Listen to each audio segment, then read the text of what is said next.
was a quiet afternoon in a small, sunlit bookstore nestled in the heart of town. Rows of books stood proudly on polished wooden shelves, their spines worn and familiar, waiting for hands to pull them from their places. The air smelled faintly of paper and lavender, thanks to the candles sold by the register. Amelia was standing in the corner, her fingers trailing across the titles on the romance shelf. She had always loved stories of chance encounters, serendipity, and slow-burn love. Her favorite book, a tattered copy of Pride and Prejudice, rested in her bag, its pages marked with handwritten notes from years of rereads. "Excuse me," came a voice from behind her, warm and slightly uncertain. She turned to see a man about her age, holding up a book she just put back. His dark hair was a little unruly, and there was a curious mix of confidence and shyness in his posture. "You were looking at this one. Do you recommend it?" Amelia glanced at the cover. The Art of Slow Living. It wasn't a romance, but she had leafed through it, intrigued by its promise of mindfulness and simplicity. "Oh, it's good," she said, smiling.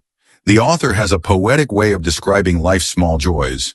But fair warning, it might make you want to buy a cabin in the woods." The man chuckled, his laughter soft and genuine. "That doesn't sound too bad, actually. I'm Ethan, by the way." "Amelia," she replied, shaking his hand. His handshake was firm but not overpowering, and for some reason, it made her heart skip just a little. "Do you come here often?" Ethan asked, immediately wincing. "Wow, that sounded like a bad pickup line." "Sorry, Amelia laughed, cutting him off. "It's fine. And yes, I do. It's my favorite place in town. The owner even lets me organize the romance section sometimes." "Romance, huh?" he said, raising an eyebrow. "I'll have to keep that in mind if I ever need a recommendation." Their conversation flowed effortlessly after that. They meandered through the aisles together, exchanging favorite book titles and laughing about terrible movie adaptations.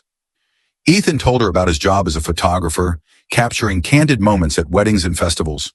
Amelia shared her dream of writing her own book one day, a story of love and serendipity, much like this encounter. As they talked, they lost track of time, the golden light of the afternoon slowly fading into twilight. Neither wanted the conversation to end, but eventually the shopkeeper began to close up, giving them a polite yet firm nudge toward the door. Standing on the cobblestone street outside, the air crisp with the promise of evening, Ethan hesitated. "Amelia, would you like to get coffee sometime? Maybe talk more about books or anything, really?" Her cheeks warmed and she nodded. "I'd like that." They exchanged numbers, and as Amelia walked home, a smile lingered on her face. She had always believed in the magic of books, but she hadn't expected one to lead her to something, or someone, so wonderful. Back in the bookstore, Ethan lingered for a moment, holding the book Amelia had recommended. He ran a hand over its cover, smiling to himself. "The Art of Slow Living," he murmured. Maybe it really was time to slow down and savor life's small, unexpected joys.